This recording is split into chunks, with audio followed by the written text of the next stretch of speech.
Hello, everybody. I hope this is working. Had some weird issues with Streamlabs, so we'll see what it does. Welcome back to another stream about Quilibrium. As always, we will put out our disclaimer. The discussion today is not a solicitation for investment and is not financial advice. The Quill token and corresponding wrapped Quill tokens used or discussed on this broadcast are utility tokens, and Quilibrium Inc. does not endorse or encourage engaging in speculation on the utility token of the network. With that aside, let's go ahead and start things off the way we always do and talk about the mission of Quilibrium. The mission of Quilibrium is to secure every bit of traffic on the internet, whether that's in service of the protocol itself, in service of other protocols, or in service of the broader web. With that in mind, we're going to be talking a bit about the broader objective of 2.1 and then some additional news updates that have been alluded to through some of the posts in the community. Just to start things off, bear with me. I still have the flu. I'm still recovering. It's been a very bumpy ride, but I'm trying my best. If I have to mute myself because I end up in a coughing fit, I'm very sorry in advance. But let's go ahead and start by talking about the major news, or at least the first batch of it. I can't talk about all of it yet, but I can talk about some of it. The first batch is, of course, revisiting the legislative news I talked about previously, with the UK forcing the hand of Apple to try to create a backdoor for not only the users' content in the UK, but for all the users on Apple's products altogether, which is just pure insanity.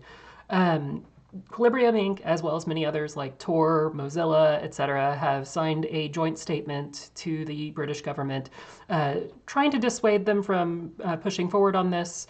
No idea if it's going to make any impact because, of course, they have decided to wage war on, even one of the most non-confrontational companies in the world, but we'll see where it goes, and at the very least helps put our name in their eyes as we're not going to cooperate before you even try to start with us. Additionally, on the legislative front in the U.S., Senator Wyden has released a draft of a bill to secure communications against foreign surveillance demands. We are more than happy to encourage the adoption of this legislation. It helps basically American companies have a very strong legal stance in fighting back against governments that are making unreasonable demands if they happen to have nexus in other countries. We will do our best to ensure we don't have nexus in any other countries, especially ones that are engaging in this kind of thing, but nevertheless, obviously countries can write whatever laws they want, and we're going to have to deal with that as we come across these issues. Next on the list is talking about fundraising. So I know a lot of people have been very excited to hear some news updates about this. First and foremost, we are coming near the close of the fundraise. I cannot discuss all the details yet, but we already have received some checks related to this, and by consequence, we are starting to issue offer letters to individuals that have been longtime contributors to the protocol and been very interested in working for Quilibrium full-time. And what we're going to be doing is focusing specifically on three types of domains. Obviously, development is one of the largest ones. This is a protocol. We have a lot of, from the business perspective, we also have a lot of a business-to-business focus in providing a alternative to platform as a service provider. So, having good integrations and great support for these companies to build their integrations with us is crucial. So obviously, developers are the main focus, but also sales engineers, which are basically a combination of a sales position and a developer position, such that they are able to work with these individual companies on a more personalized basis to help them get acclimated to any of the quirks that are related to Quilibrium versus other cloud providers. And then last but not least, of course, marketing. And so I'm not saying that we're hiring a marketing intern for the Q account, but I'm not saying we're hiring a marketing intern for the Q account. We'll see where it goes from there. So that aside, we are also, the community does actually have a little bit more knowledge about this one. So the community funds have, a proposal was provided to get a PR team working with Quilibrium to start to develop warm relationships with media outlets like Forbes, Business Insider, etc. We're going to be working with this team very closely to try to build up those relationships and start to get more traction on the traditional media front, which will begin to make Quilibrium emerge as a topic more people know about and are talking about. again, as always, like with the community fund, obviously this is not something that Quilibrium Inc. is directly funding yet. This may evolve into a relationship where it does, but in the meantime, the community fund has decided that this is something that is worthwhile to do, and so I'm very thankful and appreciative of folks involved with the community fund for moving forward on making this happen. We're all in this together, and this rising tide will lift all ships. So, sorry. Next thing to move to is a bit of a revamp to our agenda for today. I was originally going to discuss the QConsole, S3, and KMS APIs. We are punting that to Sunday because we've been dealing with a lot of chaos of the Milestone 5 update.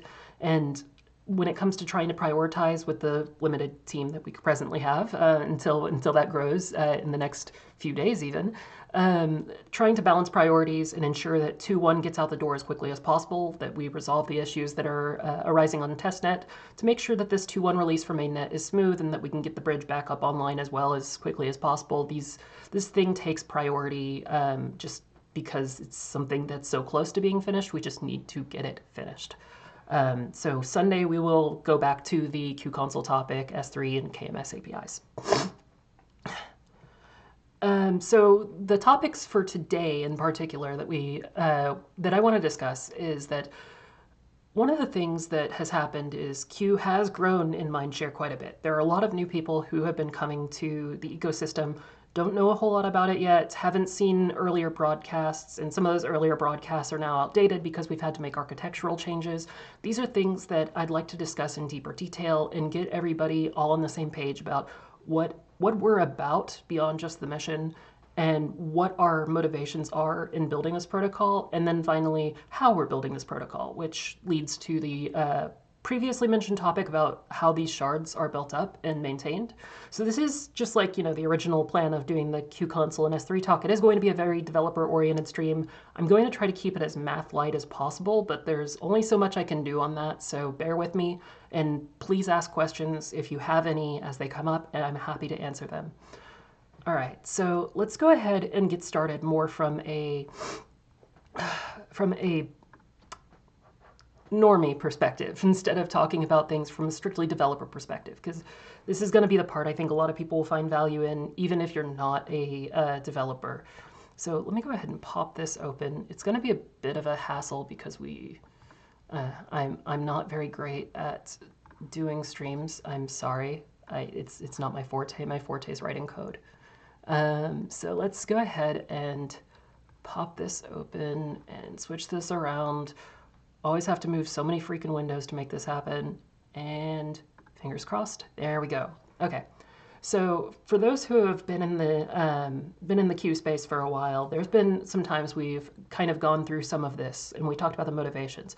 But it's very important to have this reminder for the folks that are new. And so one of the things that people ask when we're talking about Quilibrium is, what is Quilibrium doing? Like, what is the problem we're trying to solve? What is unique about Quilibrium? What is the utility token intended to do, and so on. And so the first thing to keep in mind is that from a thesis that we're talking about, we consider the internet to currently be under a multi-sided attack. I just mentioned it with the legislation that has been ongoing with the UK. These things are important to fight. And the attacks are coming from so many different domains. They come from our identity, personal storage, and communication providers, our ISPs, cloud providers, and, of course, government forces. And all of this combined has resulted in this multi-sided attack that leaves us wondering, how do we fight this? And for people who have been cypherpunks for a very long time, one of the things that, of course, comes up naturally as a consequence of that discussion is, well, why don't we just use crypto to solve this? And there's something really important in that, because crypto may be able to provide some technologies that are solutions to this problem. Crypto also brings some problems that come along with those potential solutions. Primarily that the movement to fight back has been co-opted. Specifically, let's talk about some of the major protocols and how this has happened. So of course, the original, Bitcoin, I don't know why it disappeared. That was weird. Bitcoin, Solana, and Ethereum. And out of these, Bitcoin has been co-opted essentially through miner consolidation. Essentially, there are effectively 6 mining pools that remain that have significant influence. And by consequence, this means that any sort of ability to enhance the protocol, improve the protocol, that might be at the detriment of those specific mining operations effectively cannot move forward. But even if there was enough of a pushback to move it forward, or people just universally agreed that the miners in these protocols don't matter, we're going to move forward and choose this hard fork as the new, what is officially Bitcoin, we have the problem of Bitcoin not solving surveillance, and also, most importantly, the amount of Bitcoin that has been accumulated by just a small handful of parties in the form of ETFs, in the form of like very large companies that have basically made it their entire thesis, like MicroStrategy, has resulted in a significant quantity of the protocol's overall value captured by individuals who would very much not like to see things change, because if they see these things change, it potentially damages the things that they have vested interests in keeping exactly the way they are. On the Ethereum front, we've also seen the same kind of behavior of capture through the use of exchanges.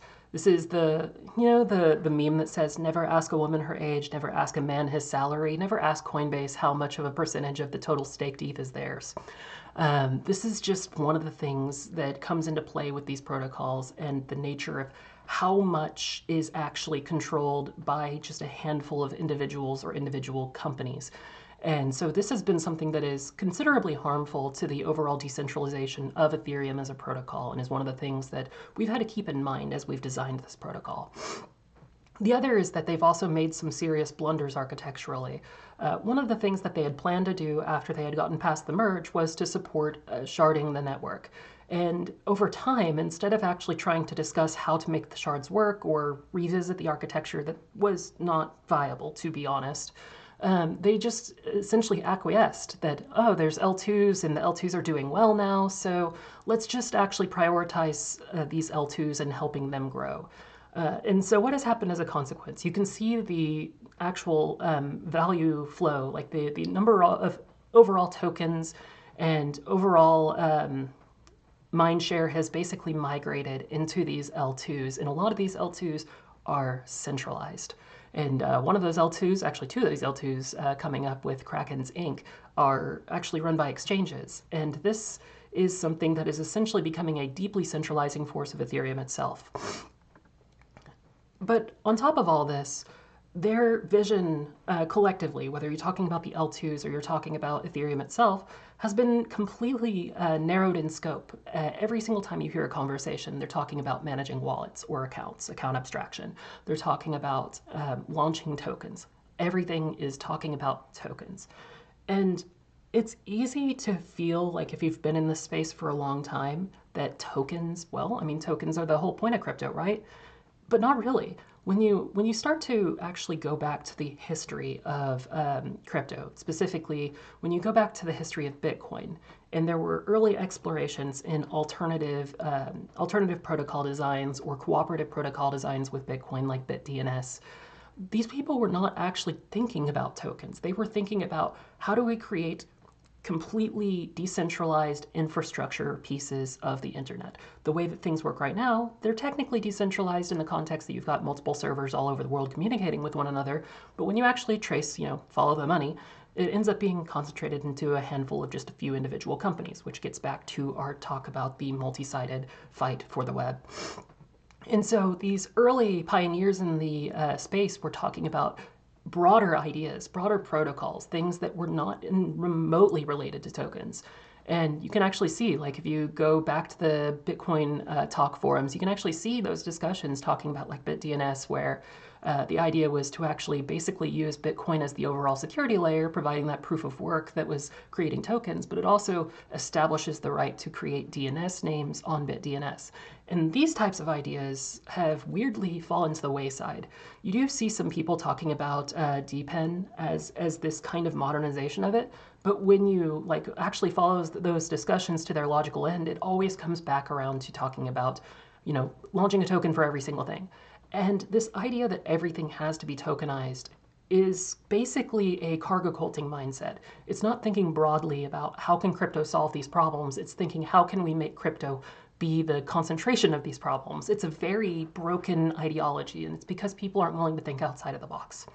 And so the last stage of this co-option that has happened is talking about what's happened with Solana. You've seen recently in the news about the Libra coin launch and how much of a disaster that was, and it revealed, of course, like the deep, dark tendrils of the Cabal casino that has been actively like infiltrating every single token launch that has been major, and then extracting, literally, even in the case of the Libra coin, one of the guys, Hayden Davis, was actually saying, yes, this is going to be a mass extract. Like, they are actively extracting money from the ecosystem at everyone else's detriment, and they are reveling in it.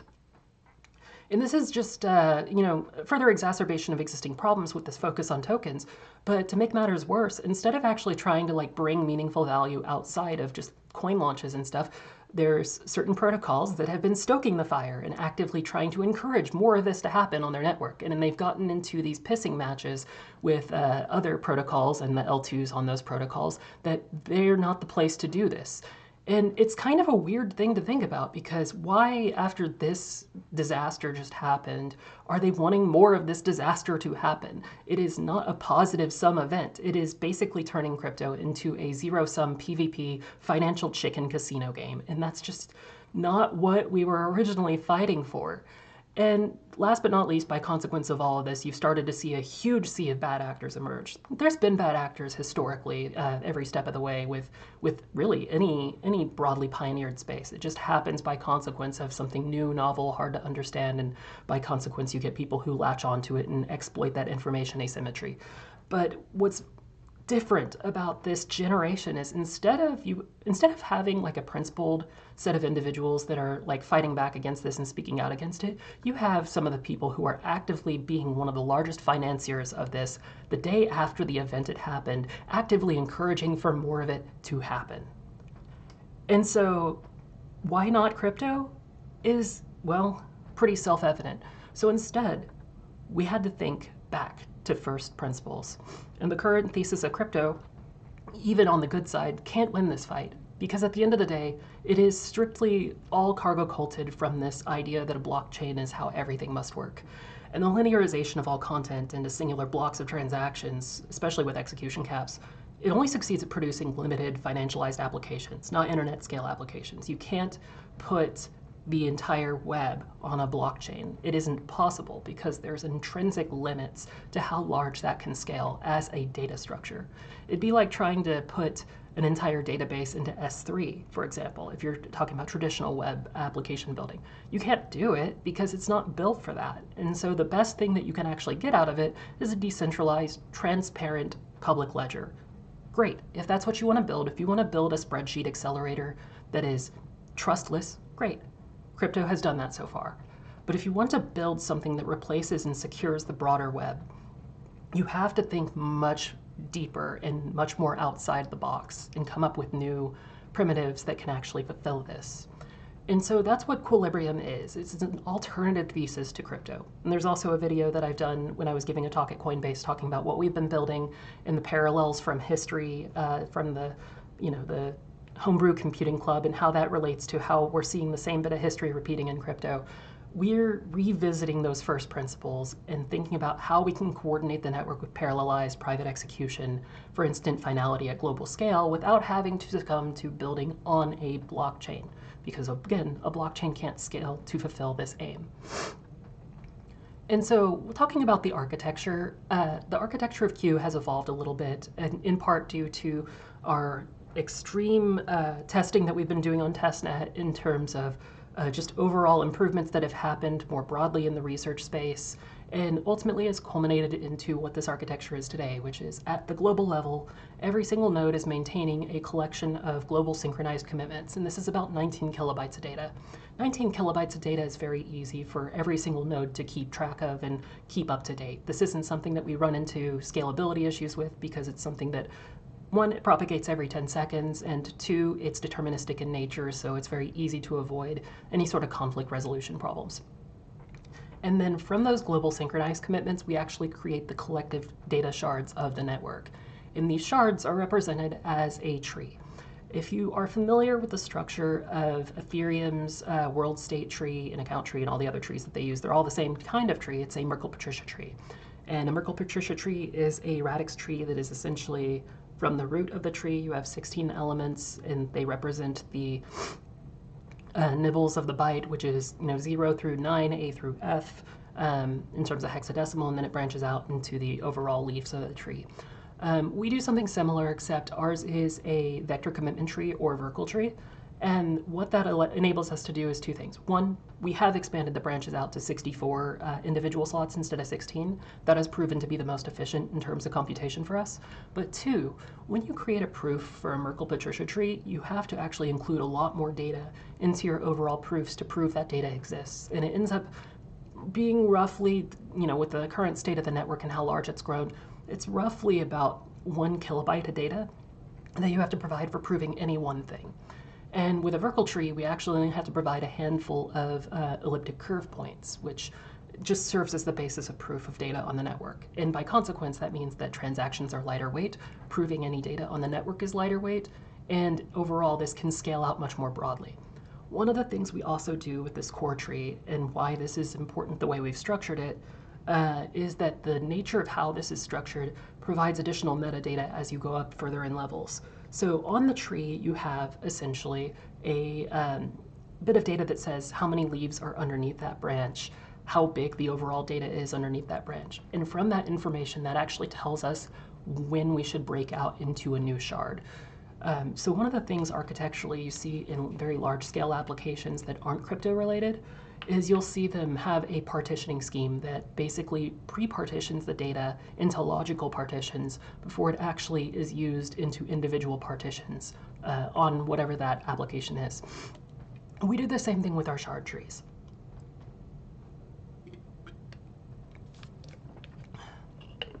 Again, bear with me, still dealing with the flu. So from this tree, we end up having a bunch of data that is essentially constantly keeping monitoring of how much data it's contributing from that branch level, and also where in the position of the tree that it is. And so by consequence, workers, once they've reached a certain threshold, can break that data out and say, like, hey, this branch of the tree is now 2 gigabytes of data instead of 1 gigabyte of data. I'm going to split my workers out and cover those 2 individual branches instead of having a worker covering just one, because this is going to be more viable.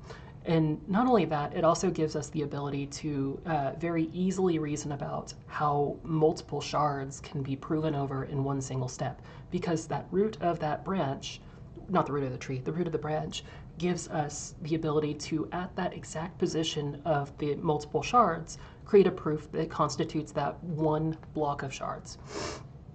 And that's just the tree structure. Below that, we have a verifiable delay function that's utilized to essentially dictate the operating clock of the network. You can think of it as like a periodic settlement of data. And additionally, a periodic proof that that data has been held by the individual nodes that are providing access to that data.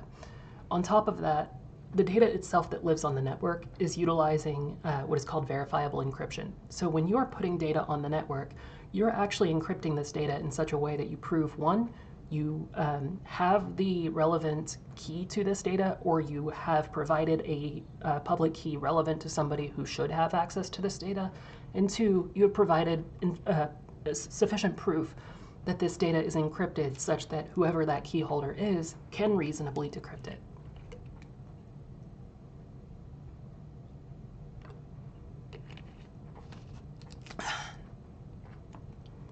And then as we descend further down the structure of the overall architecture, we utilize a traditional log-structured merge approach with how data is stored for the most part. We actually just swapped out the LSM approach for the trees themselves by moving to flat files for the tree metadata. It just ended up being more efficient, and it also was not like when we were originally trying to store it, it wasn't cooperating well with our overall LSM-based approach. So that itself is in separate flat files, but the overall shard data itself, the vertexes of the hypergraph, the actual underlying verifiably encrypted data, that all lives in the LSM style database.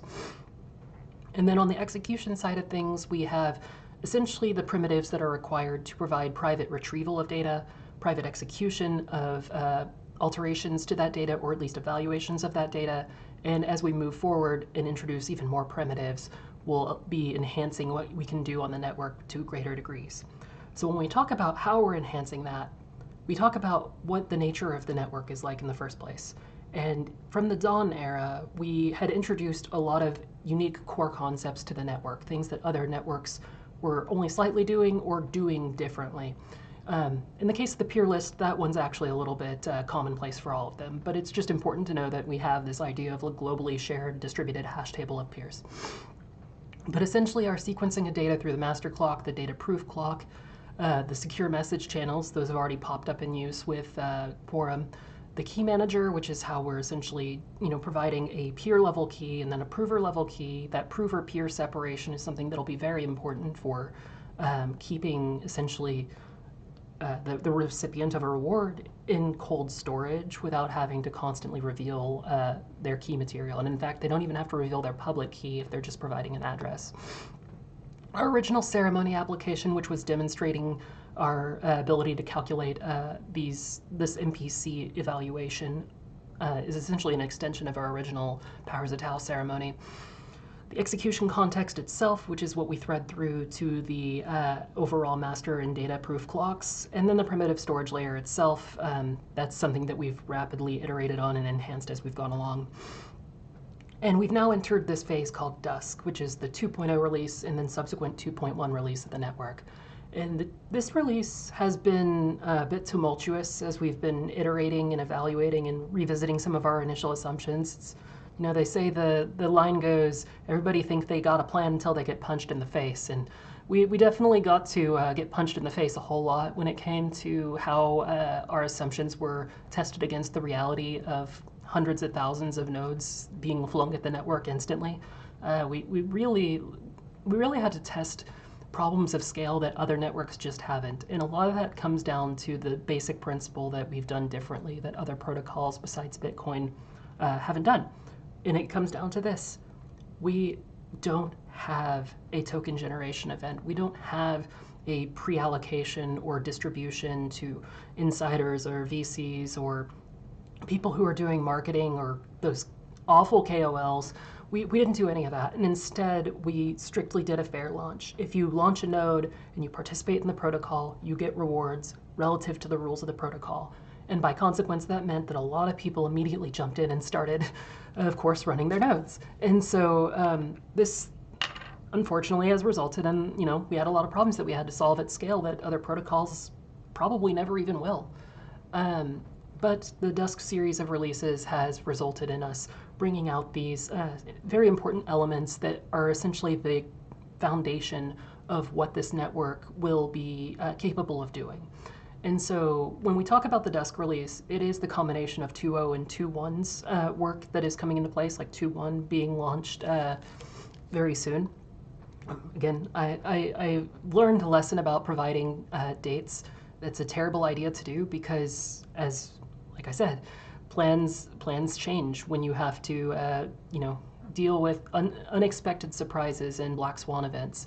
And so our 2.1 release will be providing some of the rest of these things, specifically the secure private routing, the OT circuit compiler. Outside of that, the schema repository is going to be set up this Sunday so that we actually have a generalized basis for doing the broader structured data settlement on the network and how nodes will know how to interact with it without having to actually see the data itself. And then we'll also see the first hypergraph applications be deployed to it, specifically the token, which will be the continuance and essentially the main fork point of 2.1. But the Oblivious hypergraph, we're actively testing through that right now. That's been quite a substantial amount of churn in our 2.1 testing because like I said, we've learned some very powerful lessons about how much data our underlying log structured merge database can handle and how we can work around some of those problems as they pop up.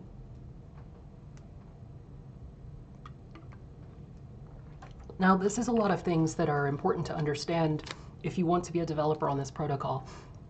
But if you want to be a developer on the network and not think about how the protocol is doing these things, the next question that tends to naturally emerge in people's mind is, well, what can come from that? How do we build from that? Like what, say I'm a traditional developer, I've been launching applications in the Web 2 context for a long time. how do I translate these ideas that I've accumulated into this Web3 world? And people will often find issues doing that with other networks. Like, for example, if you're wanting to launch a decentralized application on Ethereum, you have to construct an application that is built using the special domain-specific language native to Ethereum's virtual machine. Commonly Solidity, sometimes people write in Viper, but it's a little bit less common than Solidity. And that only relates to how data is explicitly stored on the network. And Ethereum can't hold a lot of data. It's very expensive to store a lot of data on the network, especially if you're storing it as call data. But even if you're storing it as the KZG blobs that are now supported on Ethereum, it's still very expensive. And so what often happens is it ends up being a register of reference. Like, for example, when somebody creates an NFT, at the end of the day, it's not that decentralized. They put an NFT on the protocol through a deployment of a smart contract that implements the NFT standards, but the actual image data of it is almost always offline, like off of the chain itself. It's somewhere else, usually on S3 or IPFS. If you are trying to do anything particularly special about how that's being managed, oftentimes there's a lot of tooling that is centralized in itself. The indexers of content, the services that determine, like, oh, these users are holding these NFTs and displays it in your wallet. These are all centralized services. These are not questions that people are, like, your wallet is not directly talking to the Ethereum protocol. It's talking to some third party's API. And so that is one of the most critical things to think about with how Web3 development is currently done, is a lot of it isn't as decentralized as you think it is. And so revisiting that entire set of assumptions in the Q space is thinking, well, how do I actually use these services if they are decentralized? Because using Ethereum is very hard for the actual decentralized portions of things. And the answer is you don't make it hard. You make it exactly as intuitive as it has been. And so building on top of Dusk, the things that Quilibrium Inc. has been doing is building surfaces that are very familiar. And so that's been building an S3 compatible API, the KMS compatible API. These things are some of the most heavily used products in the space of crypto specifically, and it has been relying on centralized providers to provide those particular services.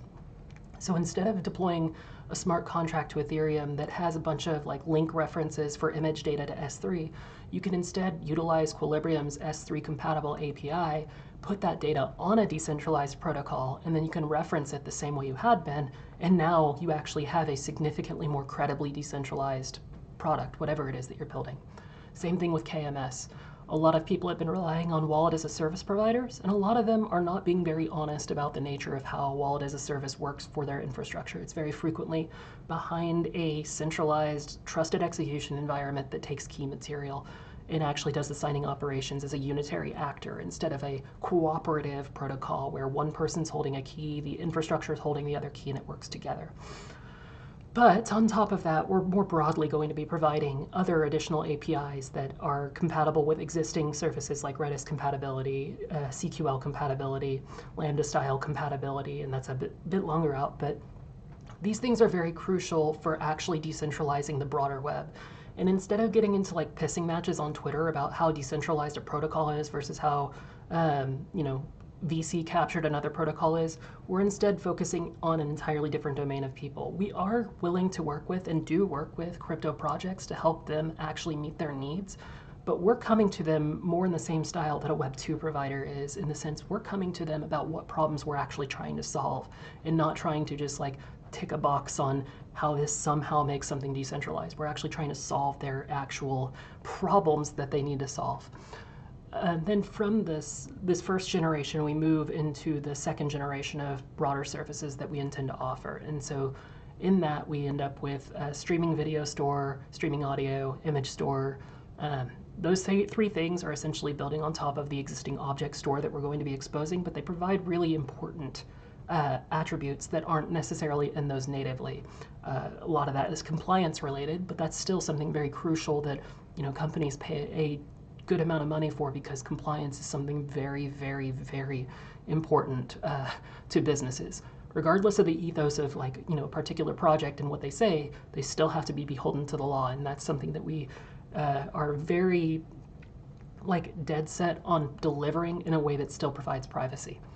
And then on the broader end of things, you've already seen, most of you at least, have already seen the machine learning runtime that we've been toying around with and experimenting with and getting early data on. Our scheduled tasks surface area, which allows you to evaluate functions on the network on a recurring basis, something that other chains do not let you do.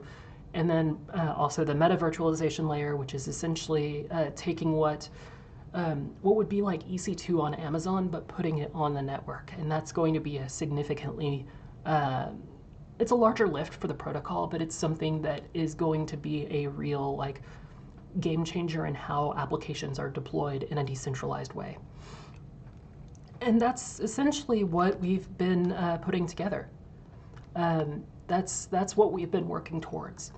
And so if you're trying to like ask yourself, you know, how things are being done for Quilibrium and what is our intentionality of the protocol and what we're more broadly working towards as a fulfillment of our overall goals, that is essentially what we're doing. We are trying to reshape the internet by essentially rebuilding some of the most infrastructure critical pieces from scratch, but doing so in a way that, you know, people are actually going to be familiar with how to do it. Right now, we haven't had so much luck with trying new things and introducing new technologies and getting people to adopt it, which is why a lot of new chains that introduce their own new DSLs often suffer, and that's what we want to avoid.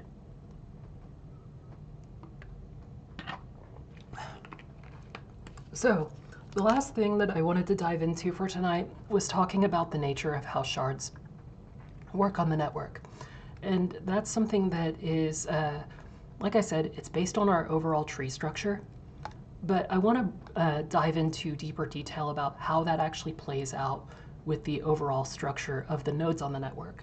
And so there was a diagram that I had posted because somebody had a question about the way that shards work and who is working on what in terms of overall components of the network. And so this diagram was created and was posted in the Chinese Discord channel for the Quilibrium community.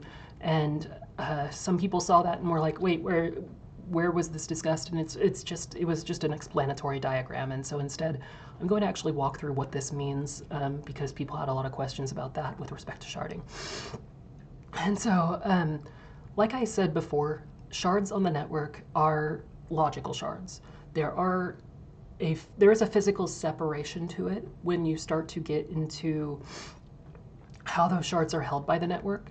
So to give you kind of like an idea of this, let's say that we have an application that holds S3 style objects, because that's something that we obviously will be having. Those objects are essentially going to be vertexes on the hypergraph. And a vertex essentially becomes a singular leaf on the overall proof tree of the hypergraph's underlying storage data. So to break this down in terms of detail, I'm going to describe what is the developer-facing view, what is the underlying logical / protocol facing view, and then what is the actual implementation and how those differ and how you can reason about them. And so talking about things from a developer facing view, let's say you are structuring things out as objects, like I said on S3. From a developer-facing view, you would actually have, well, simply an object. Like it would just be a structural object. That object might have some useful properties like the underlying data, maybe the metadata, talking about content types, whether it resolves to a publicly accessible bucket, just things like that. You're essentially defining that object and then storing it on the network. So from a developer point of view, I am somebody who wants to put objects on the network, and I don't have to think about anything else. And then from a protocol-facing view, let me clarify this so later if somebody sees a screenshot or something from this, it is specifically like from an S3 point of view, an object. From the protocol-facing view, this would be composed of essentially a either one or multiple vertices on the hypergraph. That hypergraph has a structure of essentially different layers. You have the global shard commitment level, which is essentially 3 positions of the overall bit mask of the global level. And then there is a level 1 which defines the app address, or sorry, a level 2 which defines the app address, and then a level 3 of that which is the overall tree position under that application.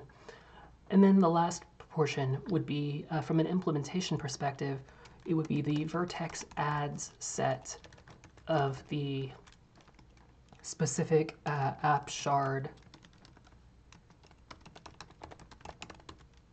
of the hypergraph. And so that would then land in the overall tree of the network. So now let's talk about this in reverse, how this actually plays out. So when you add data onto the network, there's essentially 4 sets of data that you are dealing with respect to the hypergraph. There's vertex adds, vertex removes, hyperedge adds, and hyperedge removes. If you are familiar with conflict, I can never remember what it stands for. It's like conflict resolution or conflict-free resolution data types, CRDTs. If you're familiar with the parlance of CRDTs, this set notation will be very familiar because it's essentially two-phase sets. And if you've ever seen any of the mathematical proofs around building graphs in a CRDT basis, they frequently use the model of a two-phase set, which provides the vertexes and the edges. Or in our case, since it's a hypergraph, the vertexes and the hyperedges.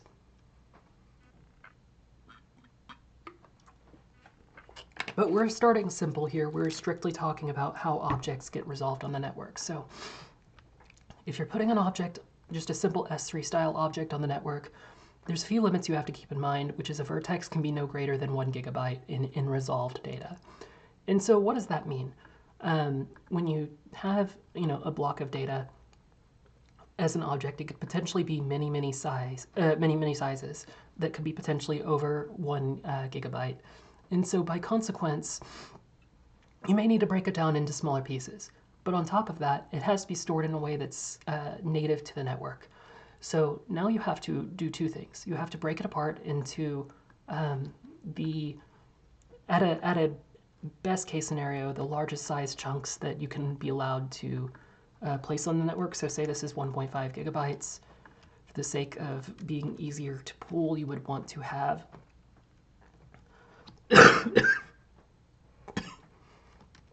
oh, yep, okay. You'd want to have a 0.75 gigabyte pieces. Like I said, bear with me, dealing with the flu. And then those pieces would then be passed through a verifiable encryption process. Verifiable encryption is essentially, in our context, because there's a couple of different implementations of this that exist, verifiable encryption takes essentially a transparent block of data, is provided with an encryption key, which is asymmetric cryptography based. So there is a corresponding decryption key. The encryption key is a public key. The decryption key is a private key. You may not necessarily own this. So for example, in Q, for Quilibrium Inc., and we're providing the S3 compatible API, we're not thinking about this in terms of us managing keys for the users. We do not want to manage your keys. Like, we do not want to know your keys. And so by consequence, that means that in order for you to actually securely provide that data, it has to be encrypted in a way that the network can handle it, but then also know that we haven't done anything screwy to that data. So say, for example, if you were just transparently giving your data to Amazon Web Services and you're using their KMS service in order to actually encrypt that data, you are trusting that Amazon is not using the KMS services that they're providing to potentially store other data on your behalf, saying that you stored it. Or alternatively, that they are actually not storing the data and that they're modifying it in some way that you won't be able to retrieve it in the future. Or that they're providing that data in a way that it is accessible to external authorities. These are all things that we do not want to do. We don't want to even be capable of doing it. So when you talk about the divide between don't be evil versus can't be evil, this is one of the ways in which we do this. So when you do verifiable encryption, you are providing two important things that are publicly seen by the network, and then there's private things that of course relate to your data itself. The first is you're creating essentially the encrypted output, of course, because it is encryption at the end of the day. And then, which is just basically an opaque blob from the perspective of somebody who sees this output. Like, what, you know, if I wanted to know what that data was, I can't infer that from the encrypted output. And then from the other side of this, in order to ensure that, you know, for example, Quilibrium is not doing something screwy with your data, we would then also have a corresponding component that you're creating when you upload this data through the S3 compatible API. You're creating a secondary element, which is the proof. And this proof is a zero knowledge proof that essentially determines, was this data encrypted correctly such that it is decryptable by the corresponding private key to this encryption key. So those are the two outputs that come out of this, and it's very succinctly verifiable so that any node that operates on the network knows that this is correct. Okay, so now we have our file, we've broken it down into the pieces, we've created the requisite verifiable encryption objects that are the outputs, and then we need to put it into the set of vertex adds. So let's call this one v1 and call this one v2. Oops. So these then end up, sometimes I struggle with Excalidraw. These two things end up added to the sets of vertex adds.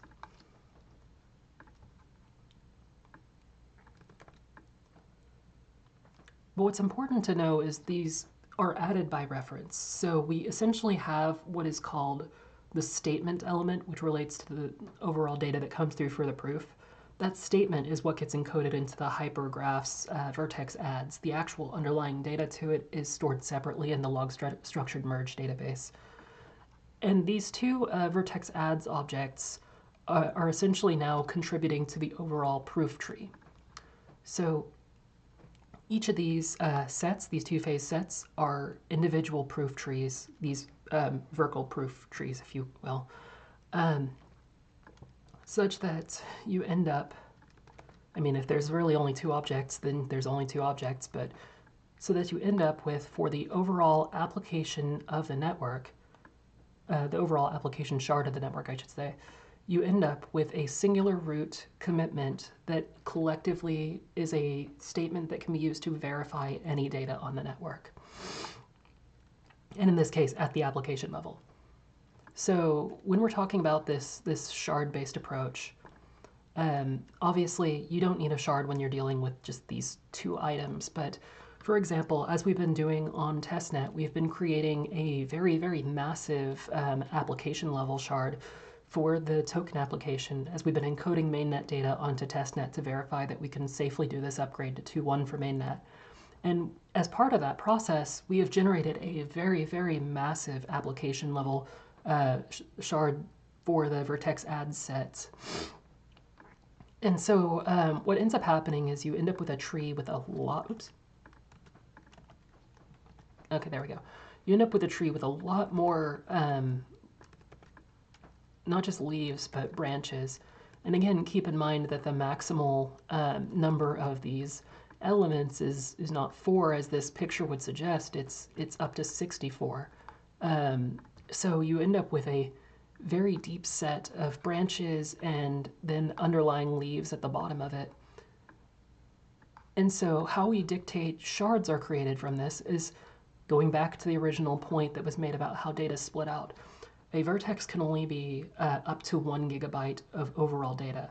And that is determined from, again, that statement information that's been provided. That statement is an encoding, basically a non-reversible encoding of the underlying data that's being encrypted, and it's used for the basis of these proofs, but it's also telling us how much data is being encoded. We are storing these in blocks of essentially 54 bytes segments, and so that collectively gives us a number that we can keep rolling at every branch level of the tree when things are being inserted or removed, but in this case it doesn't quite work like that, we just do additions. And then the second set for vertex removes is where the actual removes occur. But we essentially have these leaves of the tree that then roll up their size to the branch, that then rolls up their size to the next branch up to the root eventually. And that gives us the information we need to know in order to determine how much data has been stored under that application. But consequentially, we then also know, in this case, because we have 2.75 gigabyte entries, that the logical shard itself falls under the individual leaf. And the reason for that is because a prover is expected to maintain up to 1 gigabyte of data that is being proven over for any given shard that's logical. So, for example, if I have a bunch of 54 byte entries that are all unique elements that are unrelated, but they all fall under the same series of branches, and it collectively is less than 1 gigabyte, you can still reasonably prove over that data all the same, and you would be covering a lot more data. But what's important to think about from the perspective of what people run these nodes for is, of course, the rewards. You would be getting a reward relative to the overall data that you're proving out on the network. And there are intrinsic, computational limitations to how much of these individual proofs, obviously, one machine can produce, which is why we have separate workers. So when you think about it from that perspective, you think about the logical structures of proofs would be roughly chunked up to 1 gigabyte of data in the most simple case. And then we have this concept of multi-proofs where there's sometimes many branches of data that collectively is more than 1 gigabyte, or individually they're less than 1 gigabyte, but collectively they're 1 gigabyte or more. And from there, the workers can produce proofs at a larger level of the branch, and that gives them the ability to prove over more data and earn more rewards. So when we talk about our existing structure and how 2.0 works and how it relates to how shards are done on 2.0, there isn't. There's only one shard on 2.0. It's the core data proofs that are coming through the frames. There's only one actual commitment that all of these workers, that all of these miners with the workers are operating over. It's just one singular segment of data. And they don't have to maintain that data. The workers are just fed that particular bit string, and then it produces the proofs, feeds it back to the master, and then the master emits their own proof in order to obtain rewards. That's what's changing. That's what's migrating over into 2.1. When we're talking about this combinatorial of 256 and 3, that's actually the global commitments level. So the different levels of global commitment shards that are being performed, and then deeper into the application and data level shards. Instead of having a master that is sequencing all of this, because this would be a lot of data for an individual master process to be sequencing for all of the workers are instead responsible for sequencing their own collective shards that they are managing, which results in this scenario where you have a master, it's comprised of a few workers, and then the master is it's aware of which specific sets of shards it's covering based on whatever allocation strategy it uses for trying to accumulate rewards. And then it can provide those proofs, but it's never actively managing them quite in the same way where everything is convergent around the master node in 2.0. So those are the distinct properties that essentially differentiates 2.0 from 2.1 and how that relates to how shards on the network are created. Now there's one thing I left out here with respect to how this data relates to the hypergraph. Obviously, it's a hypergraph. You can have hyper edges. And in the case of how we're doing S3, I left out the other piece. The other piece here is that the hyper edge adds a set of the app-specific shard of the hypergraph is what actually relates the files together. So I've created these two entries, and I need to make sure that I can relate to them as a singular entity. And so I create a hyperedge that links those two vertices together under the rules of the application. And that essentially gives you a unitary object that you can query and obtain all of the vertex addresses you need in order to surface that file. Finally, the last piece that I wanted to talk about was how this hypergraph is oblivious. Because obviously, like, it sounds like I've got a very basic data drilling structure in place. How do I ensure that a node that I'm requesting for that data isn't aware of what data I'm actually requesting? And if you've seen my earlier videos talking about oblivious transfer, you would know like kind of the core concept of how OT works, but it doesn't really immediately and obviously map over to how OT works for the hypergraph. So instead of doing this in a 64 span basis, we're just going to do this in a simple binary tree basis so that it's easier to reason about. And essentially, when you're querying data on a particular aspect of the hypergraph, you generally are like you're setting yourself up for a specific security bar. You're basically like having to answer a few questions up front, like, do I want the network to know which application I'm dealing with? Do I want the network to know which data shard I'm dealing with? What is my acceptable level of privacy when I'm querying for data on the network? And so based on that, you're going to choose either to do this search at the global level, which is very expensive, but sometimes is important, or you're going to do this at the application level, which is much more common because if there's enough users of an application, it doesn't really matter. And so from there, that like special magic trick that is oblivious transfer turns into a collective series of prompts that is evaluated to essentially choose the ultimate underlying vertices. Now, what is considered to be like the oblivious RAM-based approach is where you basically have the query processor processing all of the underlying entries, and that's just the naive answer. Like if I run through all of them and give you all of the answers, then I can't know which one you asked for, but that's really expensive, not just computationally, but in terms of overall bandwidth usage. And so instead, we have a hierarchical compact query evaluation, and that is essentially trying to establish a certain statistical bar for how many elements can we query for based on the overall size of the set and based on the overall paths it's taking on this underlying tree that it's evaluating through. So for each step, there's a back and forth where we are saying, like, if it's this bit, take the left one. If it's this bit, take the right one. But that actually is given for potentially both sides of those branches. And in doing so, it means that the server is going to send back at least some more data, but not the whole amount of data. It's just some more data that essentially provides a statistical privacy bar. And you essentially run that through, and you end up with a few different traces down the tree so that you have enough data points that efficiently tells you what query you were, or what data you were querying for, but doesn't tell the node that's doing the evaluation of that query what data you actually did query for. And so that's basically it. From the perspective of how this all relates into each other and how this is all partitioned out, it's nothing novel. Like, these things have all been done before. They just haven't been done in this way. And from this like global sequencing of data, when we're only collecting just the overall global commitment shard proofs just at that 19 kilobytes of data level globally, and that's what's getting sequenced by the masters, that's how we end up with a scenario that we're able to do a significantly larger amount of parallelization of processing and storing data on the network. Do it in a way that is securely provable, but also do it in a way that is significantly more scalable than any blockchain could ever be. And that's what we've been building up towards, and that's what's coming out with the 2.1 release. So I hope that was helpful in walking through these things. I'm going to give folks a brief opportunity to ask more questions as now that we're at the end of this, and if there's anybody that does have any questions, I'm happy to answer. Otherwise, that about wraps things up.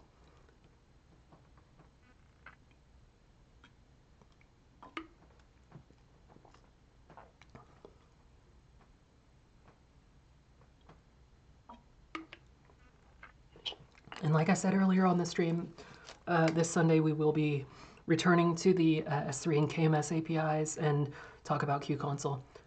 Thank you. I may not sound like it, but I actually do feel better. I just don't sound great.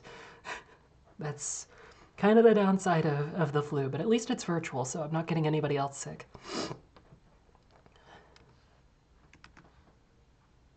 Let me double check if there were any questions over Twitter. It seems that Twitter did a weird thing, and I don't know if it actually... Okay, there we go. Cool. It doesn't look like there were any questions there. So Yes, thanks again for the well wishes. You had a question about not too late to get into Quill as a contributor. Yeah, no, it's an open source project. Like if you want to just contribute to the project, you're more than free to contribute to the project. You can just go to GitHub for it, and I'll let me post the link here. I just realized I was about to type it into a window that it wasn't going to send from.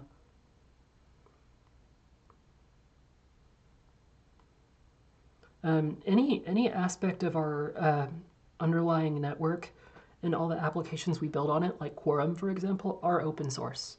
We strongly believe in open source, and the way we like set things up and walk the walk and talk the talk is specifically to ensure that, you know, the other side of the don't be evil versus can't be evil. A lot of companies will be pro open source at the beginning, and then they'll end up invoking some sort of loophole that lets them become like open core, maybe, but with a business license. We don't do that. That's the reason why we don't have a contributor license agreement. It's the reason why we're licensed as the AGPL. It ensures the fact that we could never do this because we would then have to follow up with every single contributor who's ever contributed and make sure they agree to it, which they, of course, will not. So it's essentially something that keeps us honest as well as a company. Cool. Well, if there's no additional questions, then we can go ahead and wrap things up from here.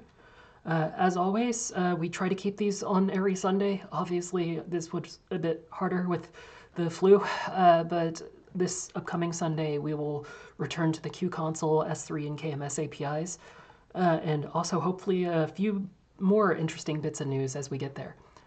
So thank you all for watching, and I will see you next Sunday. All right.